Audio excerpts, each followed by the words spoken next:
नमस्कार. युरोपातील प्रबोधन आणि विज्ञानाचा विकास या पहिल्या प्रकरणाला आपण कालच्या तासाला सुरुवात केली की खऱ्या अर्थाने प्रबोधन म्हणजे काय, धर्मयुद्ध म्हणजे काय. धर्मयुद्धामध्ये बेथलेहम आणि जेरुसलेम या दोन शहरांच्या साठी ख्रिश्चन आणि मुस्लिमांमध्ये झालेले युद्ध संघर्ष याला खऱ्या अर्थाने धर्मयुद्ध म्हणतात. मग या धर्मयुद्धांचे परिणाम काय झाले, धर्मयुद्धाला कोणी पाठिंबा दिला, त्या कालखंडामध्ये वेगवेगळ्या युरोपियन राष्ट्रांमध्ये कशा पद्धतीने संघर्ष झाला हे आपला 1.1 या घटकामध्ये पाहिलं. त्यातील दुसरा भागही युरोपातील प्रबोधन काळ याला आपण कालच्या तासाला सुरुवात केली होती की युरोपातील प्रबोधनाला सुरुवात खऱ्या अर्थाने 14व्या शतकात झाली.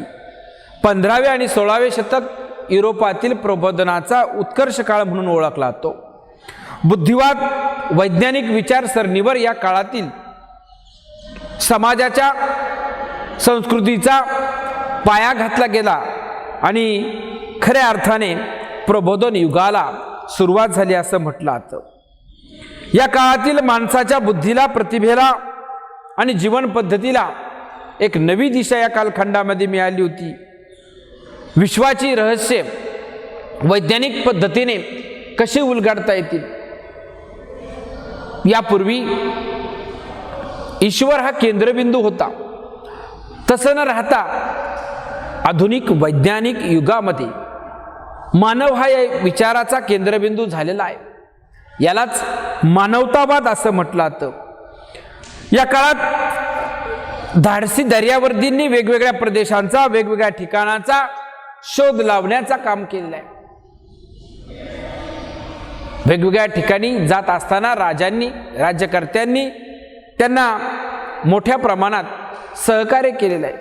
जे वेगवेगळे शोध लागलेले आहेत यामध्ये 1543 मध्ये निकोलस कोपर्निकस याने 1543 मध्ये निकोलस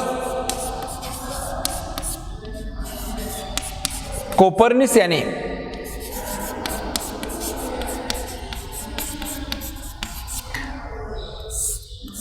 ग्रहमाला पृथ्वी केंद्रित नसून सूर्य केंद्रित आहे हे सिद्ध केलं होतं.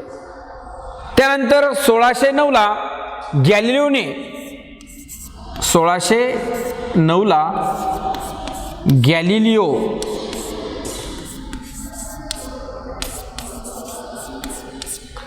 आधुनिक सुधारित दुर्बीण तयार केली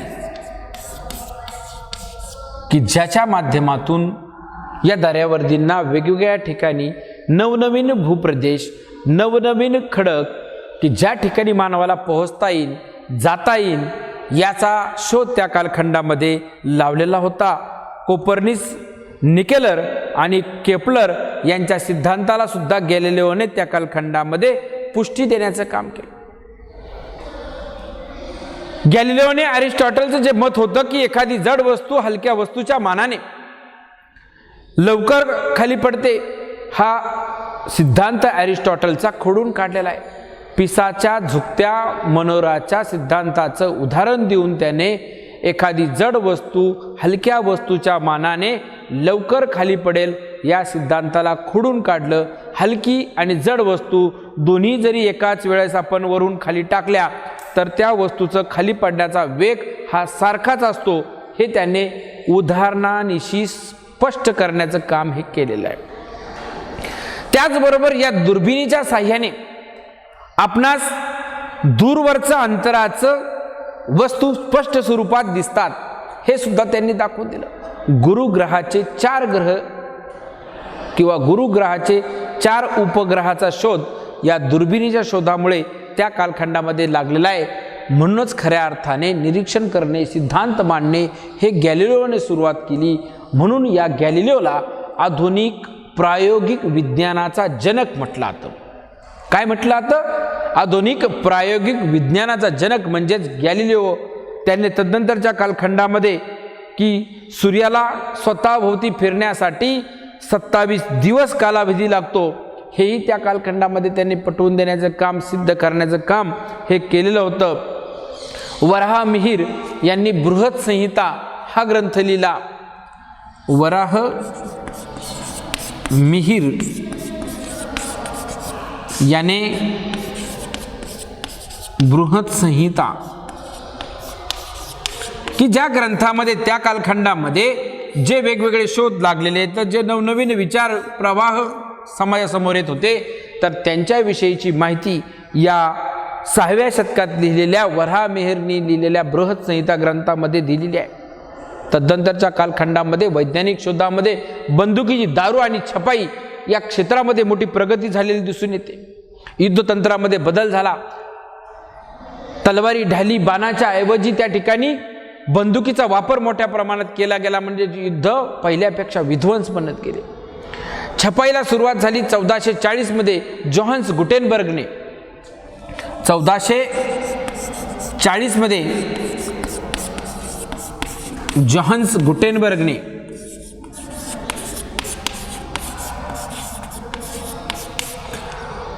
जर्मनीत पहिला छापखाना जोहान्स गुटेनबर्गने सुरू केला आणि या छापखान्याच्या माध्यमातून तदनंतरच्या कालखंडामध्ये 1451ला इटलीमध्ये पहिला कारखाना, त्या पाठोपाठ इंग्लंडमध्ये, अमेरिकेमध्ये आणि नंतर भारतात सुद्धा छापखाने सुरू झाले.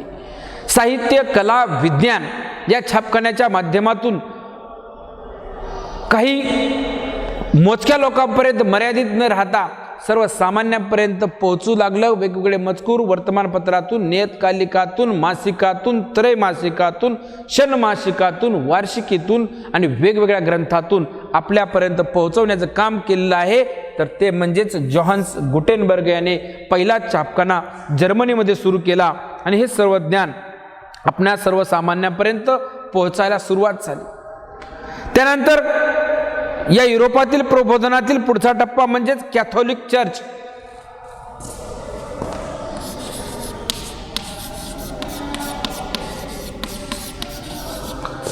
जसं हिंदूंचं प्रार्थनास्थळ म्हणून मंदिरांना महत्त्व आहे, मुस्लिमांचं प्रार्थनास्थळ म्हणून मस्जिदींना महत्त्व आहे, त्याच पद्धतीने त्या कालखंडामध्ये ख्रिश्चनांच्या प्रार्थनेचे स्थळ म्हणून कॅथोलिक चर्च हे स्थापन केले जात होते. हे केवळ धार्मिकच नव्हे तर लोकांच्या व्यक्तिगत जीवनाचं नियंत्रण करणारी संस्था म्हणून ओळखली जात होती. या चर्चच्या माध्यमातून त्या कालखंडामध्ये धर्मगुरूंनी नवीन आज्ञापत्र सुरू केली होती. ज्या चर्च, जसा आपला एखाद्या मंदिरामध्ये पुजारी असतो हिंदूंच्या, त्याच पद्धतीने या कॅथोलिक चर्चमध्ये धर्मगुरू असायचा, त्यालाच पोप असं म्हटलं जातं. या धर्मगुरूंनी नवीन अध्यादेश जारी केला होता की ज्याच्या माध्यमातून त्या कालखंडामध्ये लोकांना आपले स्वतंत्र विचार मांडण्यास बंदी होती. चर्चच्या विरोधात, ख्रिश्चन धर्माच्या विरोधात जर एखादा व्यक्ती बोलला तर त्याला मृत्यूदंडाची शिक्षा सुद्धा दिली जात होती.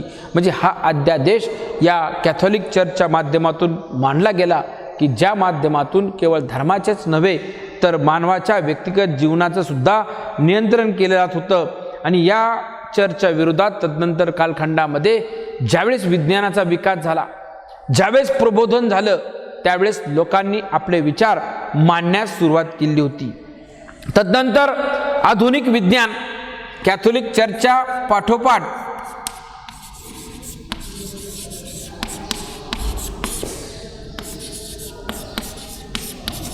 की या आधुनिक विज्ञानाच्या नवनवीन शोधामुळे विज्ञानाच्या क्षेत्रामध्ये एक क्रांती त्या कालखंडामध्ये घडून आलेली होती. प्रत्यक्ष अनुभवाच्या निकषावरती आधारलेल्या वैज्ञानिक पद्धतीद्वारे माणूस सत्याचं आकलन करून घेऊ लागला. प्रत्यक्ष अनुभवाच्या निकषावर आधारित पूर्वी काही IQ माहिती असेल, काही वाचलेले असेल, त्या गोष्टी खऱ्या ठरत होत्या, त्यावरतीच विश्वास ठेवला होता. आपण काही भ्रामक कल्पना, रूढी, परंपरा, रीतिरिवाजांचं अद्यापही पालन करतोय, तर त्याचं पालन न करता प्रत्यक्ष अनुभवावरती आपल्याला आलेला अनुभव जो आहे त्यावरतीच विश्वास ठेवायचा, हा खरा विज्ञानाचा मानस असतो. आणि त्यानुसार की गणित असेल, विज्ञान असेल, कला असेल, तर या क्षेत्रामध्ये मोठ्या प्रमाणात बदल हे घडून आलेले दिसून येतात. याचंच उदाहरण सांगायचं म्हणजे आधुनिक युगाच्या प्रारंभी निसर्ग वैज्ञानिक होऊन गेलं. उदाहरणार्थ Leonardo the Vinci. Leonardo the Vinci, Leonardo the Vinci यांनी निसर्ग जे आहे तर ते वैज्ञानिक होऊन गेलेलं आहे हे उदाहरण त्या कालखंडामध्ये सांगितलेलं आहे. आणि त्यानुसारच की खऱ्या अर्थाने कला क्षेत्रामध्ये जे वेगवेगळे बदल त्या कालखंडामध्ये झालेले आहेत, आधुनिक विज्ञानामध्ये मानवाने वास्तवतेला स्वीकार केलेला आहे, वास्तविकतेला विश्वास दिला आहे, प्रत्यक्ष अनुभवावरती महत्त्व देण्याचं काम केलं आहे. आणि तदनंतर कला, या कलेच्या क्षेत्रामध्ये प्रबोधन काळात विज्ञानाचा जो प्रभाव वाढत गेला, किमया या नावाने या कालखंडात ओळखल्या जाणाऱ्या शास्त्रातील गुणवाद कमी झाला आणि नव्याने त्या कालखंडामध्ये वैज्ञानिकतेवर आधारित नवीन समाजाची रचना ही केली गेली होती. रसायनशास्त्र या वैज्ञानिक शाखेत त्याचं रूपांतरण होऊन खनिजांचे स्रोत, मूलद्रव्ये या ज्ञानात मोठ्या प्रमाणामध्ये भर पडली. तैल रंगात रंगवलेले चित्र त्या काळात तयार होऊ लागले. मानवी जीवनाची, शरीराची वेगवेगळ्या आकृत्या तयार होऊन मानवास त्याचा अभ्यास करता येऊ लागला. म्हणजेच निसर्गातील सूक्ष्मातील सूक्ष्म जीवाचं सुद्धा निरीक्षण करण्याचं काम त्या कालखंडामध्ये या वेगवेगळ्या यंत्राच्या साहाय्याने सुरू झालं होतं. याचंच वेगवेगळं वैशिष्ट्य म्हणजेच वैज्ञानिक पद्धतीच्या निरीक्षणातून मानवाच्या शरीर रचनेची आकृती तयार करण्याचं काम या काळात झालं होतं. या क्षेत्रामध्ये जे काम केलं आहे ते म्हणजेच लिओनार्दो विंची आणि त्यांचा सहकारी मायकल अँजेलो यांचं काम कलेच्या क्षेत्रामध्ये सुद्धा महत्त्वपूर्ण ठरलेलं आहे. कोण? लिओनार्दो विंची आणि मायकल या दोघांनी मिळून मानवी जीवनाची प्रतिकृती, मानवी जीवनाची आकृती हुबेहूब काढण्याचा आणि त्याचा अभ्यास करण्यास सुरुवात केली. तैलरंगात रंगवलेले चित्रसुद्धा या कलेच्या क्षेत्रात त्या काळात तयार होऊ लागले. तदनंतर जो विज्ञानाचा विकास झालेला आहे, वेगवेगळ्या वैज्ञानिक शाखात या 17व्या शतकामध्ये निसर्गाचा अभ्यास करणाऱ्या शास्त्रज्ञांनी वैज्ञानिक ज्ञानाचा पाया घातला गेला असं म्हटलं जातं.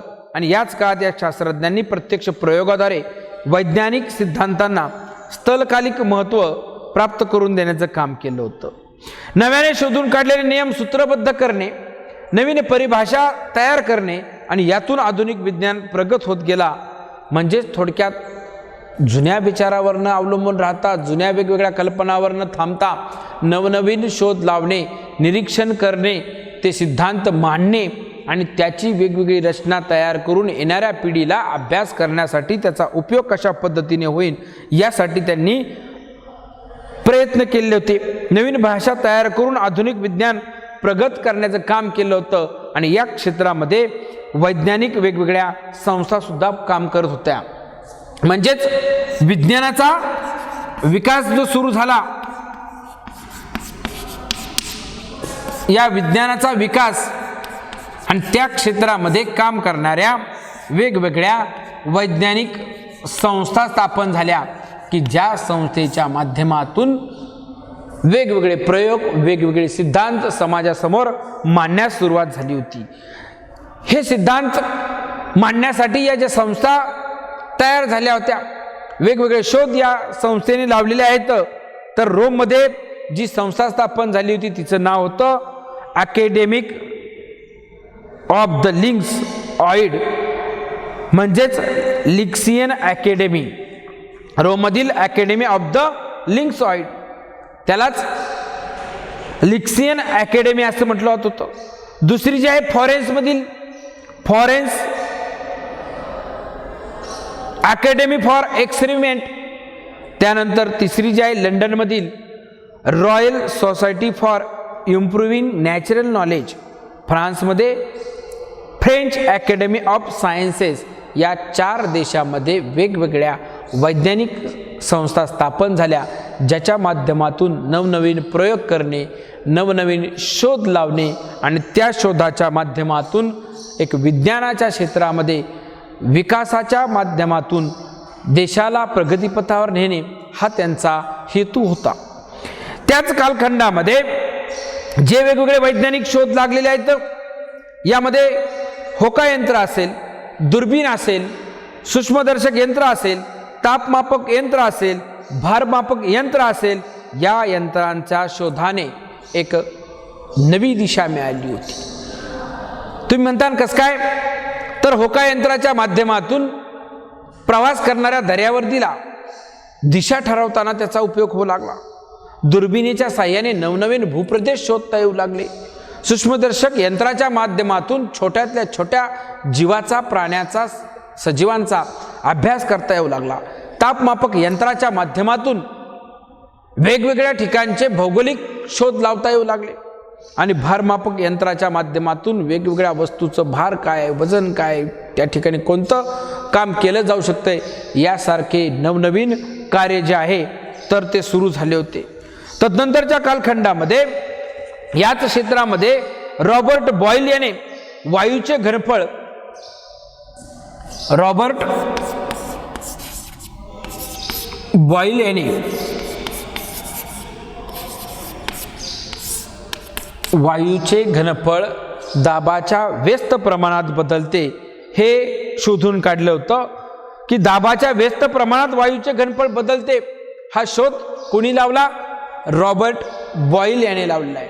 एक वाक्यासाठी बोर्डाच्या प्रश्नपत्रिकेत यासारखे प्रश्न विचारले जातात. 17साठी आता जी आपण टेस्ट घेते त्यामध्ये सुद्धा प्रश्न टाकला होता. म्हणून हे जे एक एक वाक्यासाठी विचारले जाणारे प्रश्न आहेत तर हे लक्षात ठेवायचे आहेत. त्याचबरोबर हायड्रोजन, नायट्रोजन, ऑक्सिजन या वायू संदर्भात सुद्धा अभ्यास करायला या कालखंडामध्ये सुरुवात झाली होती. भौतिकशास्त्रामध्ये उष्णता, ध्वनी यांच्या अभ्यासाला प्राधान्य मिळालं होतं. प्राणीशास्त्रामध्ये प्राण्यांची वर्गवारी सुरू झाली. एकूणच या विज्ञानाच्या विकासामध्ये वेगवेगळ्या संस्था स्थापन झाल्या. या संस्था फॉरेन्स म्हणा, जर्मन म्हणा, इंग्लंड म्हणा या ठिकाणी स्थापन झाल्या आणि त्यांच्या माध्यमातून तापमापक यंत्र, सूक्ष्मदर्शन यंत्र, त्याचबरोबर त्या काळात होका यंत्र, दुर्बीण यांचा शोध लागल्यामुळे एक विज्ञानाला गती मिळाली होती. याच क्षेत्रातील पुढचा जो मुद्दा आहे तो म्हणजेच वस्त्र उद्योग, की वस्त्र उद्योगाच्या क्षेत्रामध्ये मोठ्या प्रमाणात क्रांती ही घडून आलेली आहे. वस्त्र उद्योगामध्ये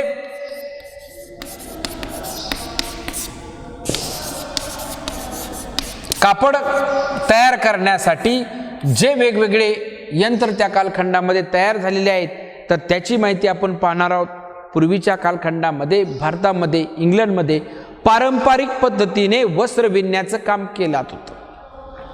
परंतु या वैज्ञानिक शोधाच्या युगामध्ये जे वेगवेगळे शोध लागलेले आहेत त्या शोधामध्ये 1738 मध्ये जॉन के याने धावता धोटा, जॉन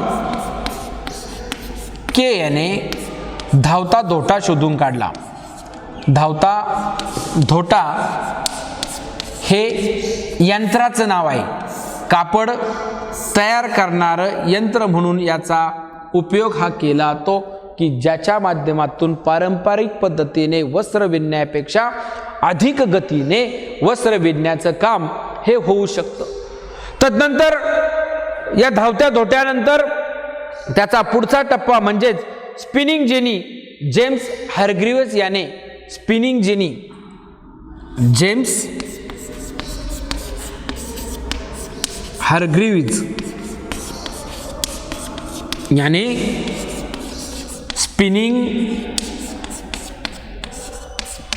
जेनी नावाचं कापड विणण्याचं यंत्र जे आहे की ते तयार केलं. म्हणजे धावता धोटा हा जो आहे पारंपरिकपेक्षा गतीने कापड विणण्याचं काम करू लागला. जेम्स हरग्रीव्ज स्पिनिंग याने अधिक त्याच्यापेक्षा गतीने कशा पद्धतीने वस्त्र विणता येईल, एकाच वेळी या स्पिनिंग जेनीमध्ये 8 रीळ टाकता येत होते. किती पूर्वीच्या कालखंडामध्ये एक एक वस्त्र विणण्याचं काम केलं जात होतं, तर या स्पिनिंग जिनी या यंत्राच्या साह्याने एकाच वेळी 8 रीळ टाकले जात होते, 8 वस्त्र तयार करण्याचं काम केलं जात होतं. म्हणजेच अधिक गती त्या ठिकाणी तयार झाली होती. कमी श्रमामध्ये अधिक वस्त्र तयार करण्याचं काम या वेगवेगळ्या शोधामुळे त्या कालखंडामध्ये सुरू झालं होतं. 1769 मध्ये रिचर्ड आर्कराइट यांनी सूत कातण्यासाठी एक सुधारित यंत्र तयार केलं. त्याही यंत्राच्या साह्याने धावत्या धोटापेक्षा, स्पिनिंग जिनीपेक्षा अधिक गतीने वस्त्र तयार करण्याचं काम केलं होतं. आणि त्यांनी तयार केलेल्या जे वस्त्र होतं अधिक पिळदार आणि मजबूत स्वरूपाचं वस्त्र तयार केलं होतं. त्यानंतर 1779 मध्ये सॅम्युएल क्रॉम्प्टन याने म्यूल नावाचं सुधारित सूतकताई यंत्र तयार केलं. कोणतं? म्यूल नावाचं सुधारित सूतकताई यंत्र, की ज्याच्या साह्याने पहिल्यापेक्षा धावत्या दोट्यापेक्षा 8 पटीने गती स्पिनिंग जेनीची होती. आणि त्याच्यापेक्षाही या म्यूल नावाचं यंत्र तयार केलं होतं. कोणी तयार केलं होतं हे म्यूल नावाचं यंत्र? Samuel Crompton. सॅम्युएल क्रॉम्प्टन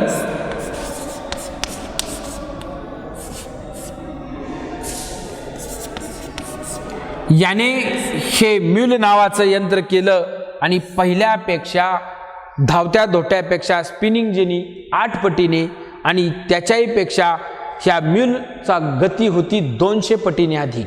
किती पटीने? 200 पटीने अधिक कापड तयार करण्याचा गती ही या म्यूल या यंत्राने वाढवलेली होती. सांगण्याचं तात्पर्य, सुरुवातीला पारंपरिक पद्धतीने, त्यानंतर धावता धोटा जॉन के यांनी शोधून काढला. जेम्स हर्गिव्हिस यांनी स्पिनिंग जेनी की पहिल्यापेक्षा 8 पटीने म्हणजेच 8 रीळ एका वेळी टाकता येत होते. आणि तदनंतरच्या कालखंडामध्ये सुधारित यंत्र तयार केलं. त्या सुधारित यंत्रापेक्षाही भारी मिल नावाचं यंत्र सॅम्युएल क्रॉम्प्टन यांनी शोधून काढलं, की ज्याच्या माध्यमातून 200 पटीने कापड तयार करण्याचा वेग हा वाढला. कमी वेळेत, कमी श्रमात, कमी माणसाच्या साह्याने अधिक कापड तयार करण्याचं काम या कालखंडामध्ये या माध्यमातून सुरू झालेलं होतं. आणि तदनंतरच्या कालखंडामध्ये 1793 मध्ये कॉटन जीन नावाचं यंत्र आलं, की ज्याच्या माध्यमातून अधिक सुकर, अधिक चांगलं वस्त्र तयार करण्याचं काम, कापसापासून सरकी वेगळी करण्याचं काम हे यंत्र करत होतं. एकूणच या वस्त्र उद्योग क्षेत्रामध्ये झालेली ही जी प्रगती आहे, की ज्या माध्यमातून मोठ्या स्वरूपातील वेगवेगळे वस्त्र तयार करण्याचं काम आणि वस्त्र उद्योगाला गती देण्याचं काम ही झालेलं होतं. तदनंतर धातू विज्ञान, या वस्त्र उद्योगानंतर धातू विज्ञानामध्ये मोठ्या प्रमाणामध्ये प्रगती झालेली दिसून येते. इंग्लंडमध्ये लोखंडाच्या खाणी मोठ्या प्रमाणामध्ये होत्या. ह्या लोखंडाच्या खाणीमधून लोखंड शुद्ध करून त्यापासून वेगवेगळ्या वस्तू तयार करण्याचं काम केलं होतं.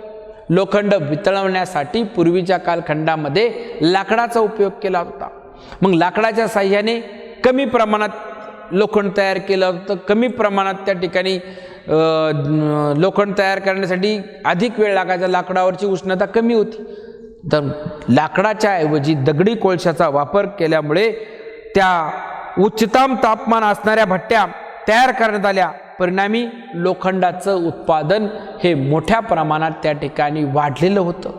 म्हणजेच वस्त्र उद्योगानंतर धातू उद्योगामध्ये इंग्लंडमध्ये जी क्रांती झाली होती, दगडी कोळशाचा वापर करून, उच्चतम तापमान असणाऱ्या दगडी कोळशाचा वापर करून मोठ्या प्रमाणात लोखंडाचं उत्पादन त्या ठिकाणी घेण्यास सुरुवात केली.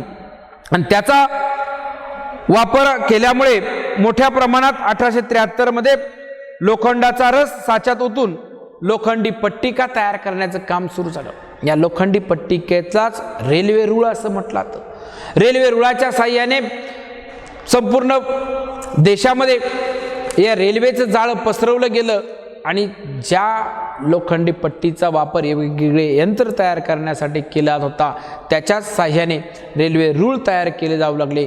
रेल्वे रुळाच्या साह्याने संपूर्ण जाळं त्याचं विणलं गेलं आणि एका ठिकाणाहून माल दुसऱ्या ठिकाणी नेण्यासाठी, प्रवासाचे साधनं अधिक गतिमान करण्यासाठी या पोलादाचा उपयोग त्या कालखंडामध्ये केला जाऊ लागला आणि त्याच्याच मुळे एक आधुनिक विज्ञानाचा जो पाया घातला गेलेला आहे त्या पायावरतीच वेगवेगळे शोध, वेगवेगळ्या यंत्रांचा उपयोग, कॅथोलिक चर्च असेल, आधुनिक विज्ञान असेल, त्यामध्ये केलेलं लिओनार्दो विंची यांचं कार्य असेल, कलाच्या क्षेत्रामध्ये लिओनार्दो विंची आणि मायकल यांचं कार्य की ज्याच्यामुळे तैल रंगात रंगवलेले चित्र असतील, ज्याच्यामुळे मानवी जीवनाची प्रतिकृती असेल तर ती जगासमोर आलेली होती.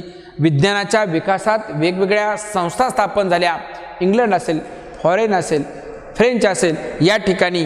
आणि तदनंतरच्या कालखंडामध्ये रॉबर्ट बॉईल याने वायूचे घनफळ त्याच्या दाबाच्या व्यस्त प्रमाणात बदलते हे पटवून देण्याचं काम केलं.